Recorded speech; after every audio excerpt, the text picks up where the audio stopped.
Hello and welcome to Max and Joe's AI Hour. Joe, how are you? That name, it sounds so good. It like rolls That off the was tongue. workshop.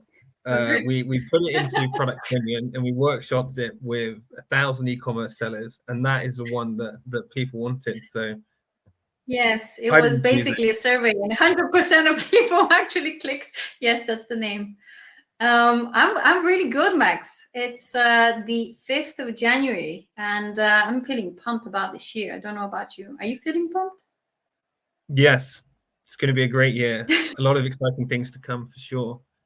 Any big highlights that happened to you in 2023/2024 you want to mention as we get on to? You know what I'm gonna say? I got engaged. Woo! Woo! Yes. This woman is off the market now. Sorry, guys. Yeah, Yeah, I'm pretty chuffed. It's gonna be very 24. It's exciting. gonna be a good year. Very, What very about exciting. you? Give me those highlights. My sister got engaged yesterday, so that's not my personal highlight, but I'm excited. I'm excited not to be the first person in my family to be engaged, of the children, obviously, Pressure's not of off. everyone. Exactly. So that is very exciting for me, and I'm happy for her. Congratulations. So thank you. So yeah, we are talking about 2023, and we're reviewing the biggest events in AI that happened in 2023. But before we get into discussing them, maybe we should just kind of reflect on the year as a whole, which was a crazy year for AI, right, Joe? I mean, to be fair, it was the year of the AI. I mean, honestly, obviously ChatGPT came out in November 22 and everybody was a bit chuffed, but nobody was actually going really ballistic. And then poof was March, I think, 23. And then nobody just shut up about it. I definitely didn't. So you would know. Yeah, I mean, when I was looking into this, my favorite fact that I found to kind of summarize how crazy of a year 2023 really was, is that from August 2016, so from 2016 to 2022, when Hugging Face launched. Hugging Face, by the way, being the key platform for the open source AI community. So like, most models, apart from some of the closed ones like ChatGPT that you mentioned, are uploaded there. Anyway, so they had 68,000 models in their entire history in those 8 years. Do you want to have a guess how many models were released in 2023? Double it by, no, triple it? More? Yes. So roughly, we had 200,000 new AI models in 2023. So it's quadrupled nearly, right?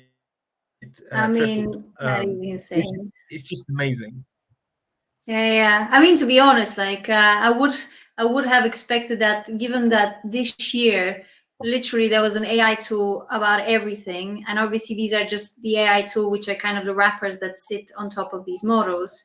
And like after ChatGPT sort of came out, I think this became kind of the new gold fever. And so I think so much of like the tech industry's attention kind of moved to AI, and it's no surprise.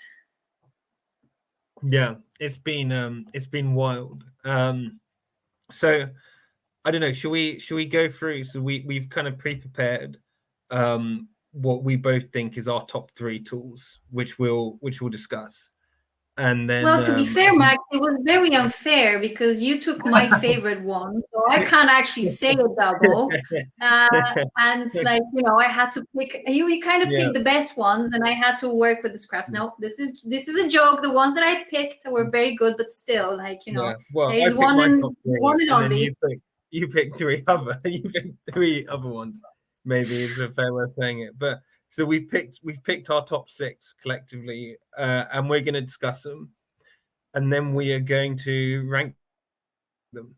So Oh, should we get into it? go on. Start it So off. the first one is very early in the year. It's February when Bing AI launched, and for me, this was really significant as it kind of showed how quickly incumbents were willing to move, how fast they're willing to move, because like the kind of conventional wisdom of like technology is like, oh, you know, like here's new technology, startups are going to do it, and then maybe incumbents will follow. And kind of Microsoft in February were like, no, like we're integrating this into our main search thing, and we've done it quicker than any, you know, any startup basically could do anything, which is I really kind of mean, amazing. And yeah, let's face it. gone. I mean, I don't think that anyone really gave much shit about Bing before the AI thing. It was such Yeah, a small part of like the whole search experience. I mean, yeah, you would run some campaigns on Bing just to not miss something, but nobody really gave a shit. And then they integrated the whole AI thing, and then poof, it became a thing. yeah, and I love it, and it's something that I use daily now. So it's probably it's definitely my personally most frequent one. And basically, Bing AI is like a overlay of ChatGPT, allows you to have conversations, but crucially allows you to search the web. And I think the best thing they've done is they've clearly done some kind of fine tuning and RAG, whereby they have really dealt with hallucination. So, you know, biggest problem we all know with AI models that they hallucinate and make up stuff. Bing um, provides citations for everything it quotes. So it's a super useful search tool. It's how I get most of my facts now. I do often like to check the source because I don't have 100% trust of AI, but I think it's incredibly useful for research purposes. Yeah, I like Bing. I mean, honestly though, it's still not my favorite. I tested it quite a bit. I think for citation and for just sources is really good.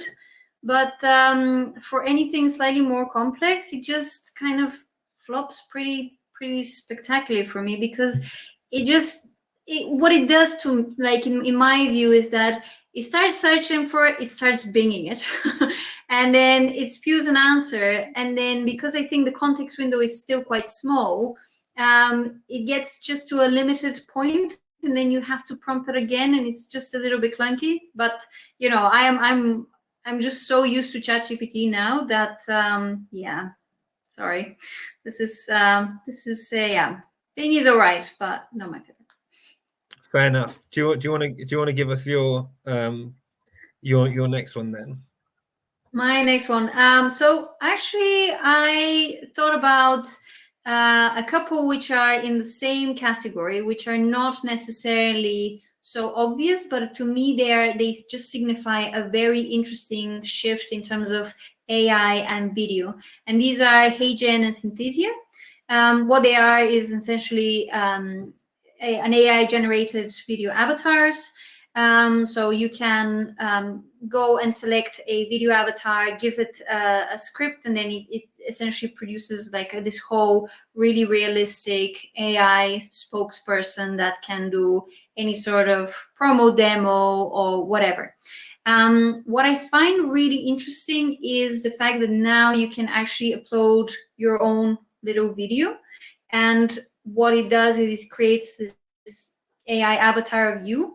And further to that, you can like obviously you can decide what it like. You can give it text, and then it adapts it like your avatar to speak this text. But what it does, it also allows for different language translation. So you know, I don't speak any French, but with this, you know, I can talk in French for hours. And although it's not perfect, I think they're really realistic already.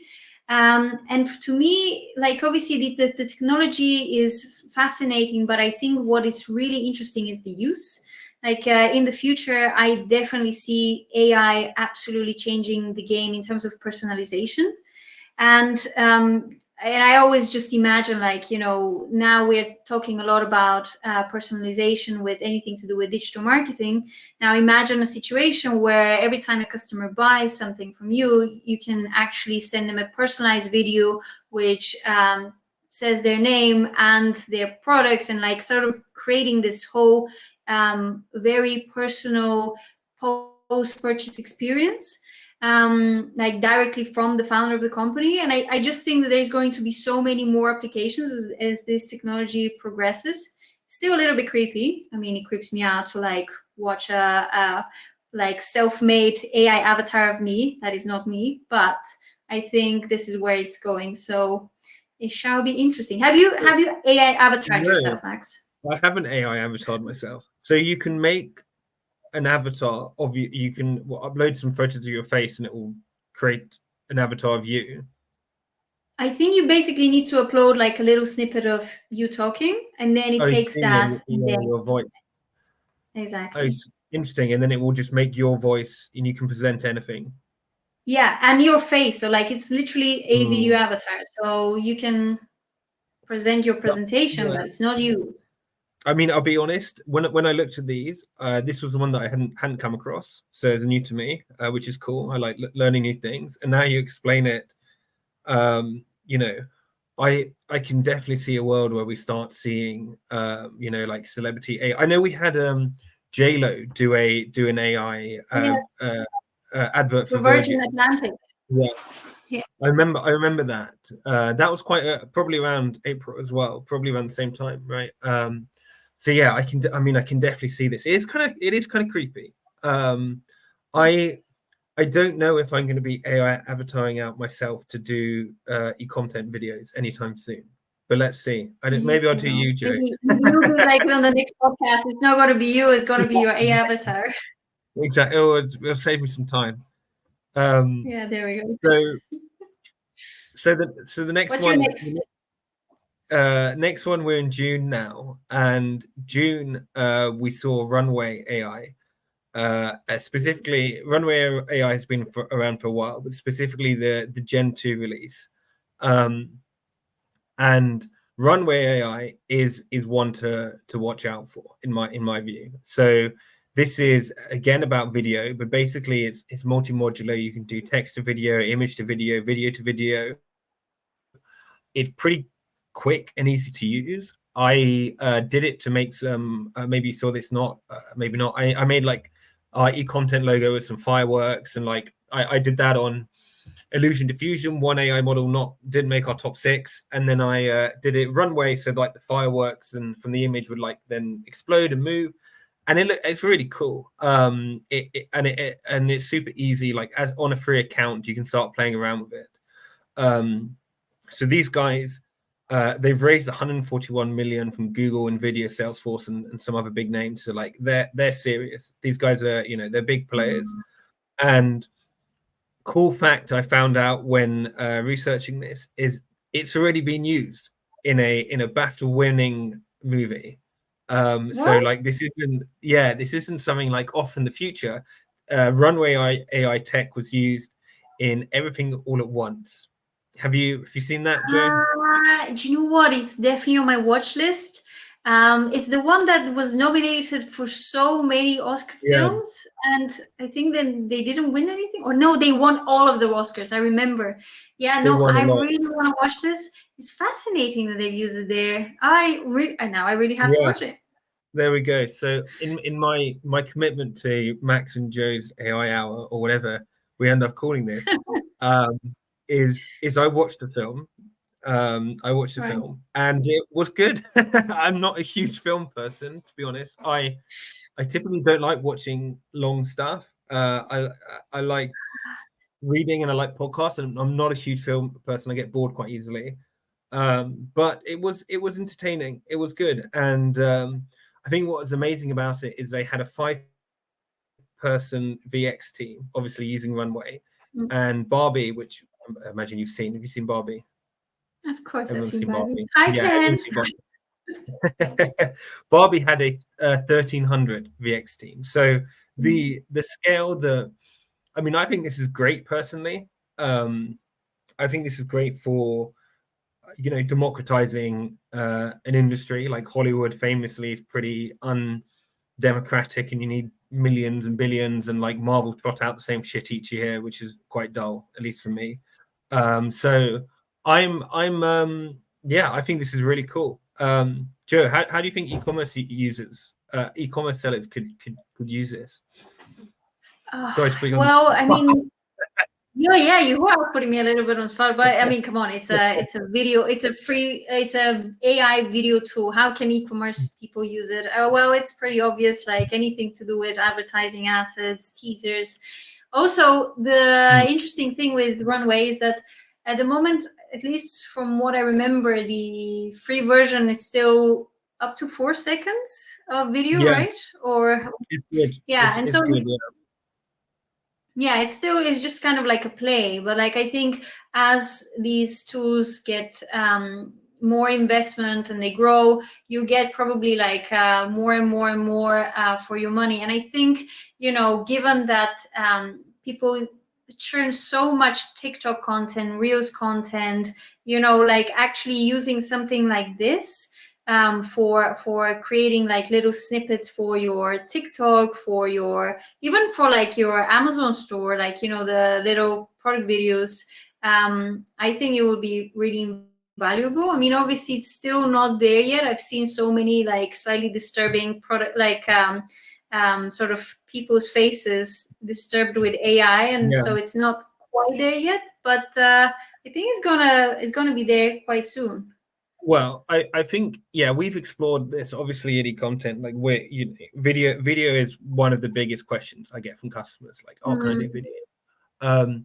I my assessment of Runway is that it's very, very good for landscapes and like out changing the, like having wind and fireworks, like I said, and water and trees, because these things like aren't structured, so therefore it's quite hard as a human to like notice if like a firework is like slightly off. You're never going to notice, right? It's just lights and colors.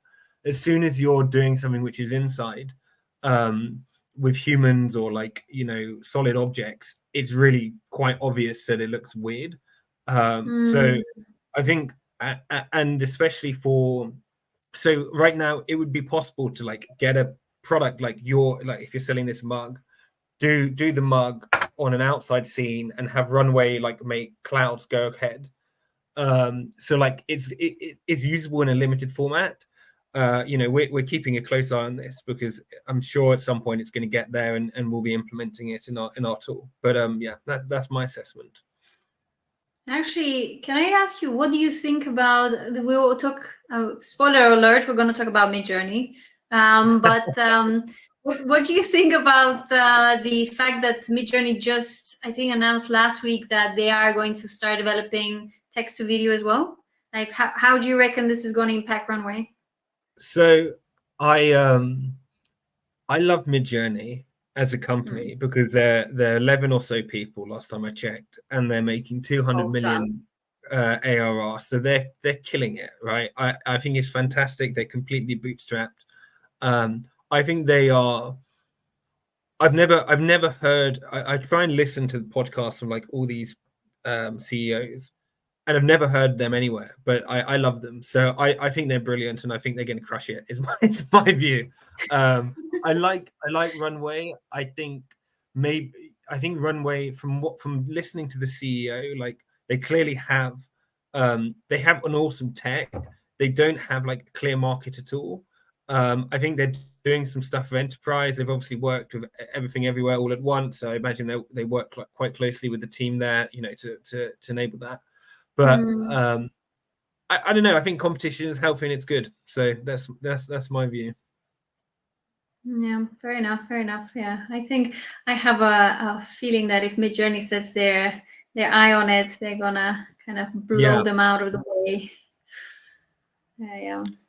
So what's coming in July that was worth worth highlighting here. I love how you're like making it sound like we've really prepared for this. What was this, Joe? Yes, we did prepare, dear listeners. We can be unprepared for this fascinating podcast. Claude 2. I absolutely fucking love Claude 2. I mean, I don't know. Like some days I wake up and I think ChatGPT is my favorite, and then some days I wake up and I think no, Claude 2 is my favorite. And probably that sounds like a very unexciting mornings if this is what I wake up with. But, there you go. The ins and outs of Joe. So Claude 2 is brilliant. If you have not tested Claude 2, I would seriously advise you to, because it's kind of a slightly different animal than ChatGPT. Have you actually like played around with it? So I way prefer Claude, and I way prefer Claude. I'll start by saying, like, I'm one of Sam Altman's biggest fanboys ever, and I love him, and I read and listen to everything he does, especially because before OpenAI, he was running YC. So the guy knows about startups, obviously, that I'm interested in. But I have a lot of issues with how OpenAI runs as a company. I mean, Open, in its name is obviously completely not true. They're about as close as it gets.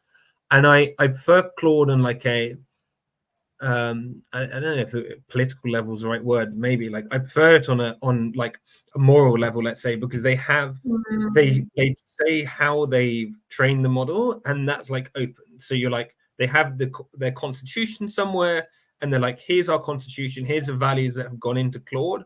And by the way, like if you don't like it, like email us.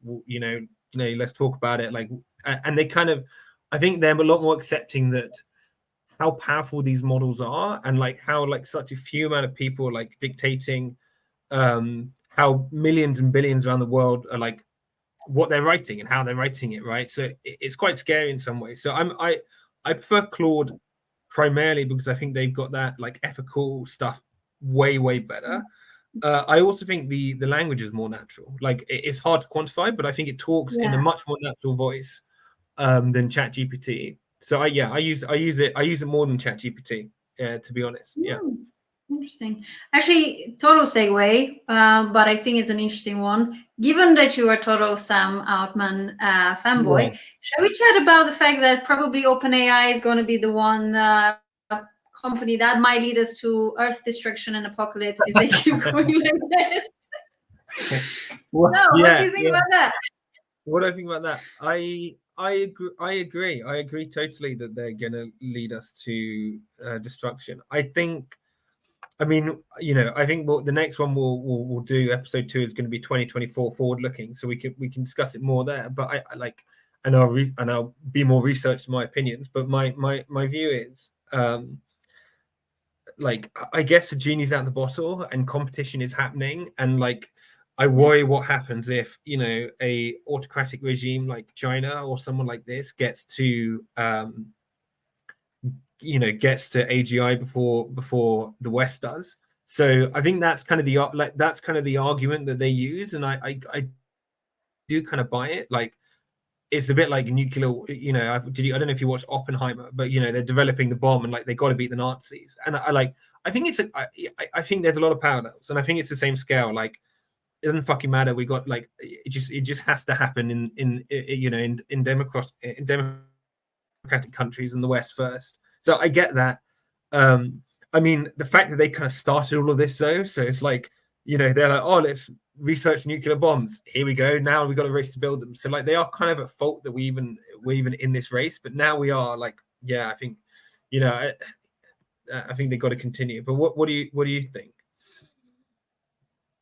Yeah, I don't know. I feel that there is the media friendly version, which is, oh yes, we are the good guys and we need to like get there first because we're the good guys.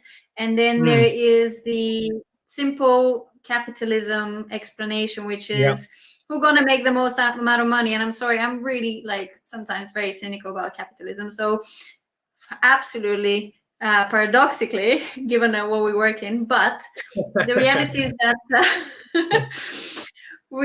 is that I have a feeling that a lot of the decisions that are being taken now and how fast things are getting developed and how things are getting, in my perspective, a little bit overlooked in terms of importance and in terms of magnitude, are simply because of financial reasons and who is going to get the biggest piece of the pie. And I don't think that that's the right way that they should be rolling. But hey ho, nobody's probably going to watch this podcast. But if you do, have a think about that. I agree. I agree with your argument that I don't think they're necessarily the good guys. Like I don't look at ChatGPT and are like, oh, you know, those are, you know, what they're doing is fantastic and I'm so glad they've done it. But it's a discussion not to get into on episode 1. I could go on for hours. Maybe we can do not live streaming. Fair enough. Episode 2, the private version. Subscribers only. Yes, there you go. A new monetization opportunity. All right, let me keep banging about Claude 2 with our unprepared notes.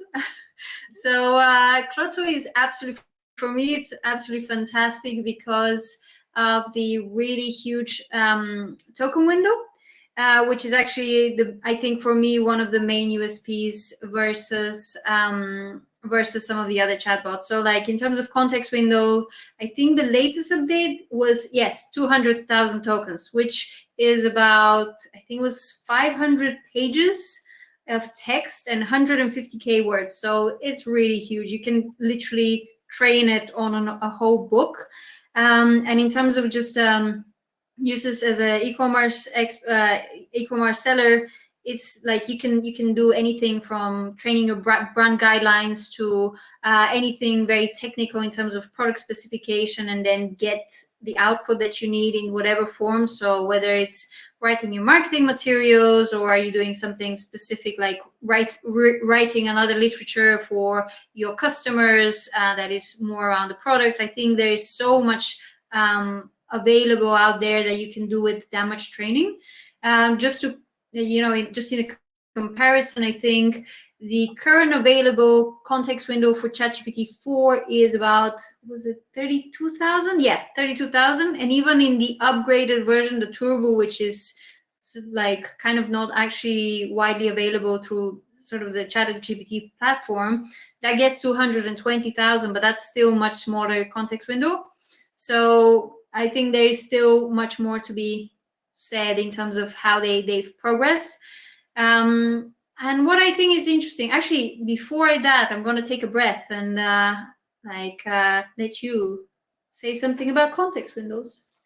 Well, do you like as them? you're saying that, they're great. As you were saying that, I was just thinking.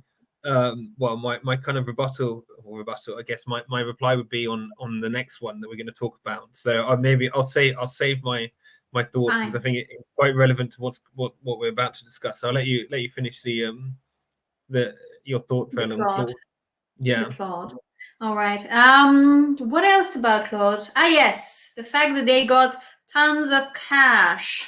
That I would like to discuss. I found that really interesting. I mean, in terms of the AI space, obviously, OpenAI, I think, has gotten the most cash. But actually, Anthropic, which is the parent company of Claude, has gotten, I think, is the second place. They, up to date, have gotten about $7 billion, which is obviously insane. And 4 of those billion have came just from Amazon. Our favorite. So what do you think about that?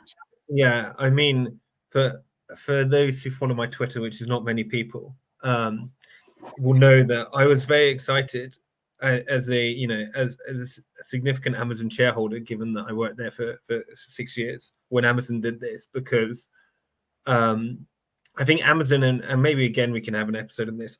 I think they've got so much right when it comes to AI. Like they got the strategy like nailed on from day one, which is basically we're going to build the infrastructure. So all these companies like eCommerce or like, name another AI company, I don't know, like who do we talk? Hey Jen, Cynthia, like who are all these guys, right? They're going to be building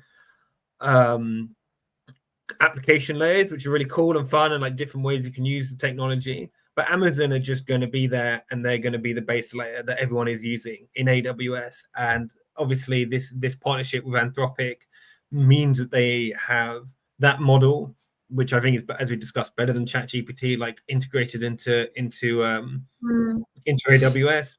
They have Stable Diffusion, which is, we're going to talk about Midjourney, as we said, like probably nearly as good as Stable Diffusion, almost as good, like not quite as good, but like in many cases you wouldn't be able to decide, like to know which came from Stable Diffusion or Midjourney. They have that in AWS. So whilst Microsoft are getting all these like shiny headlines of like we've got OpenAI, which is like the crazy child of the AI space, like who knows where they're going to go.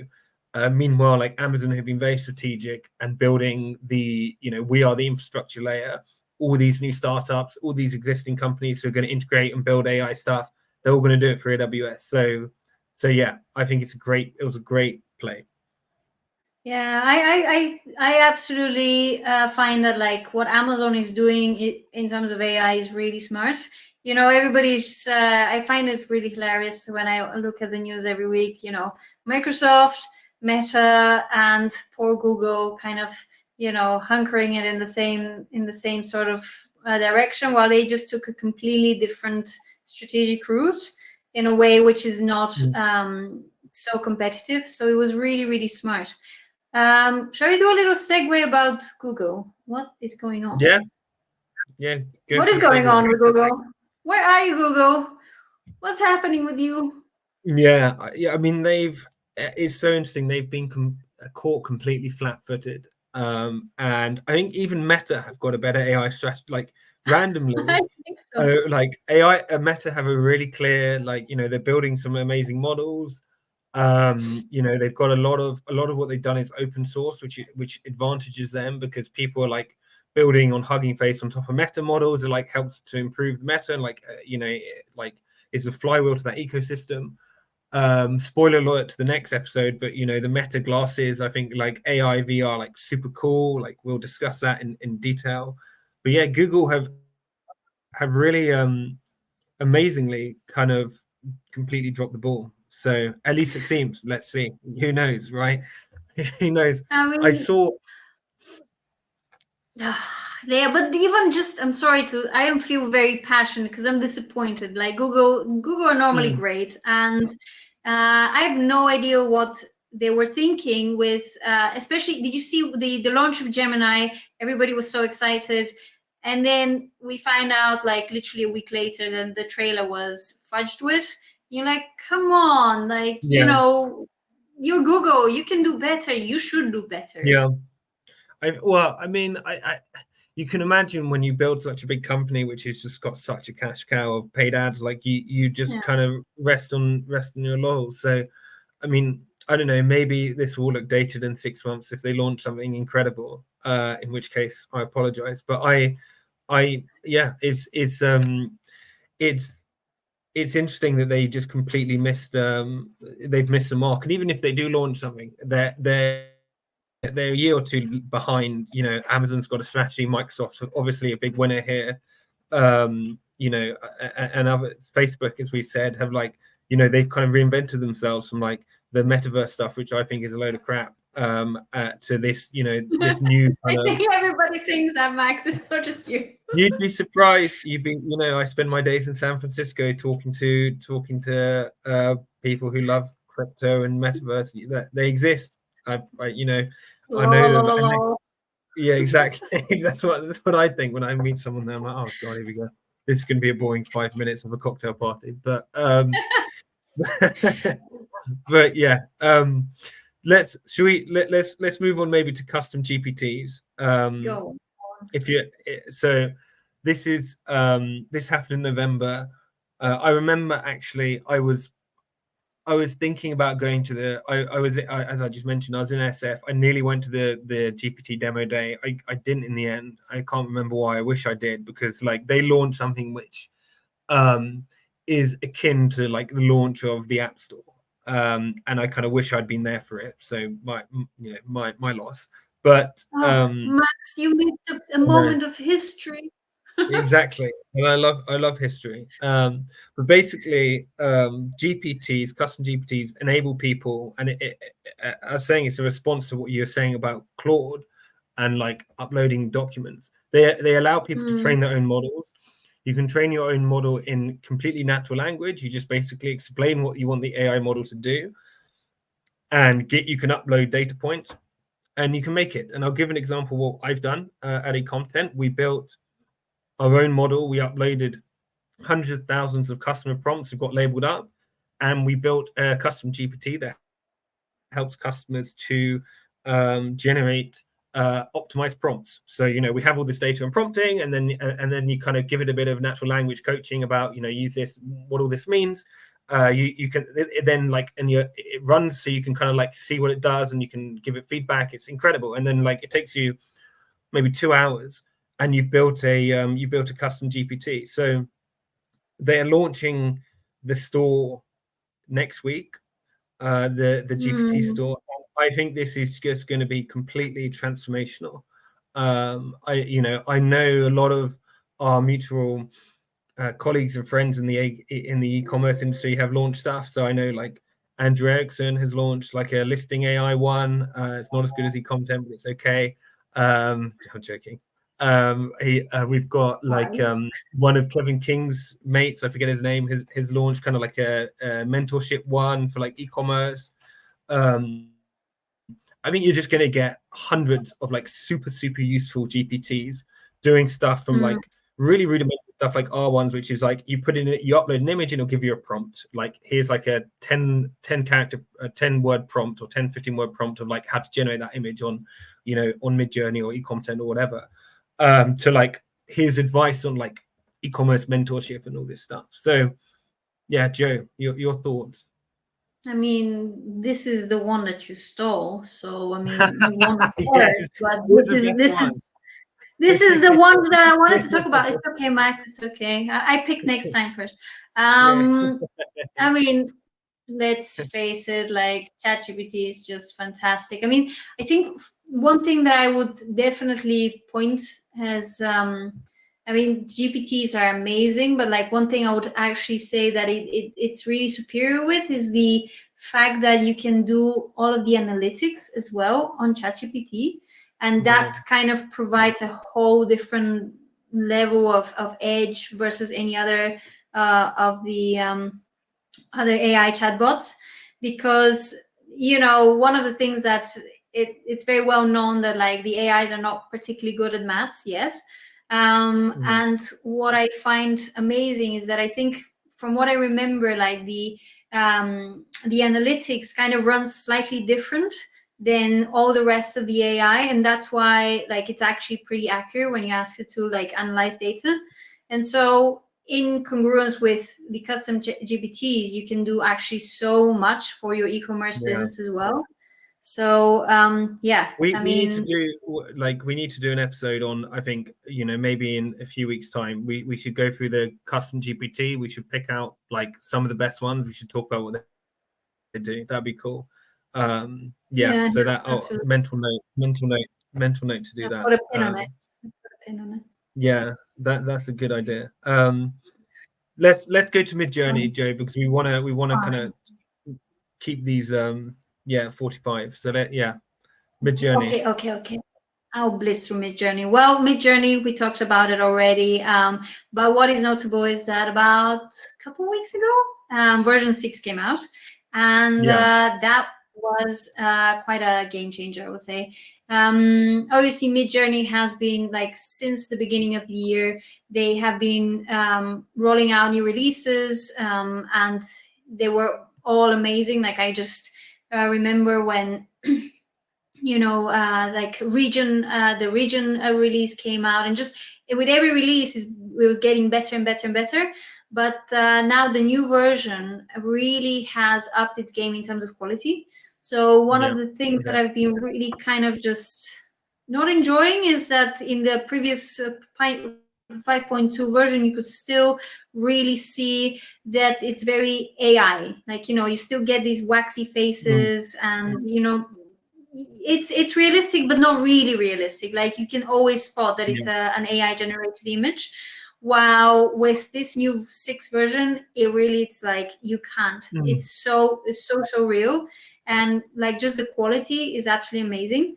I think obviously when DALL-E 3 came out, everyone was really excited because firstly it integrates with ChatGPT, so you can do the combination between asking ChatGPT to come up with a prompt for DALL-E 3 and then essentially prompting it straight from the platform. So that was really amazing. And, at that point, everybody was like, ooh, like the game is getting interesting. And then the other big thing that they rolled out was the fact that you can input, like you can get actually text in the image pretty accurately in DALL-E 3, which has always been kind of a pitfall for Midjourney. And I think what they've kind of taken notes really from this DALL-E 3 release, and they have really focused on improving that in Midjourney 6. So you're getting much better output in terms of text. So you actually get text rather than blah, blah, blah. And then you also are getting much more longer context window for the actual prompt. And at least from what I've noticed, the sensitivity to the prompt is much more there. So, you get a longer prompt, and how accurately Midjourney actually follows the prompt is much, much better. So, I think if they keep developing it in this space, it will just be amazing. I don't know how any photographers or models will have any career in the future, because it's just insane. Yeah. And my hot take on this is I think the 2024 election in the US and also the UK is going to be wild, because we've always had fake news come out, and I don't think really that like a chat bot doesn't really change like fake. Like, obviously it increases it, but increases its ability, but it's not really like game changing. I think the fact that now literally anyone can go on Midjourney and say like Donald Trump strangling a black person in Atlanta, or like you name anything, like Joe Biden doing something in the Oval Office with an intern. Like you can make that in seconds, anyone, and it's going to be completely all over our LinkedIn and Twitter and Instagram, and it's going to be so hard. I mean, these elections are going to be really a real test of like how we function in the world of AI, because I think that and audio as well. Sorry, go on. Did you see like what was it, like in the middle part of last year? I think somebody rolled out a pretty hilarious image of the Pope wearing a white puffer jacket, and I mean it was great, but it went viral because people really thought it's real, and like it's really like if people can't actually figure out that the Pope is not wearing a puffer jacket, I mean, when it comes to election day, it will be savage.